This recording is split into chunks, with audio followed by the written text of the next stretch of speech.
All right, I just want to talk about just for a moment where we are on the Gorsuch battle. At this point, we have two senators, Democratic senators. Remember, Democrats, 48, either Democrat or Democrat caucusing senators, Democratic caucusing senators. And as of now, Heidi Heitkamp and Joe Manchin, both up for re-election in states that went heavily for Donald Trump, have said that they will vote for Neil Gorsuch, and I assume that also means that they will vote for cloture.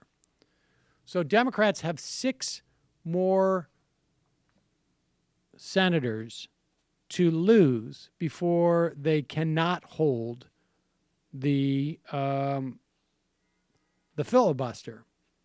And here is Senator Claire McCaskill, also up for re-election in 2018, also in a state that went for Donald Trump, caught on leaked audio, which I imagine was probably leaked by someone who works for Claire McCaskill's cousin or something like that, right? I mean, the Kansas City Star is saying it was given to them by Missouri Republicans. Okay. So, I mean, this is one of those things where I'm going to leak my thinking. Now, at the same time, well, let's listen to it.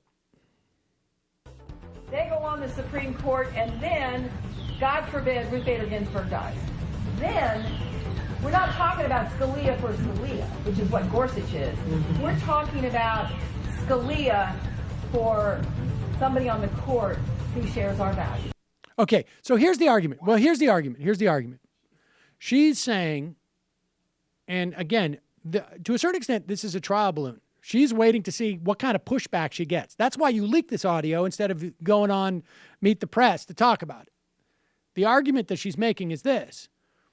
We should not filibuster because we are, and I'm going to put up all the ifs on my hand, because if we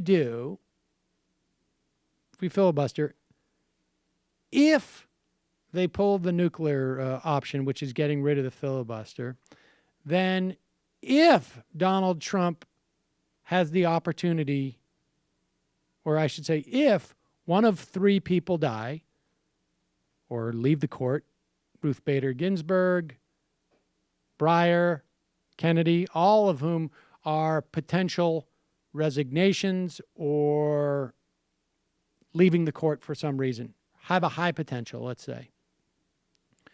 And if Donald Trump is still in office, then,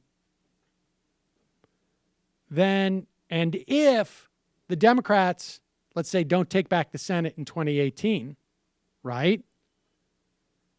Then we want to save the filibuster for then and hope that if we do, Mitch McConnell, who has made a vague promise that he won't pull the nuclear option in that time, we can prevent someone from taking a seat on the court that has been more ideologically aligned with the center to the left. That makes complete sense. Well, I mean, look, it's an argument, and it is an argument. It's an argument. It's not. I think it's, 90% total BS rationalization, 10% worth contemplating for about 30 seconds before you dismiss it. Right. But she's clearly just looking for cover. But what's interesting is that on the spectrum of people that you would imagine would come out against the filibuster, right? She would be number 3, maybe 4. Like Donnelly. Donnelly's right up there. Okay, so let's just say she's number 4. If number 4 has to put out a trial balloon before she does this, even with Manchin and Heitkamp already coming out and saying they're not going to do it, there's every reason to believe that the Democrats are going to be able to hold the filibuster. And so that's good news going forward. And, by all means, if you live in Missouri, or even if you don't, call Claire McCaskill. Tell her if she wants to vote for Gorsuch, do so after she votes against cloture. There you go. Hey, everybody. Sam Seder here.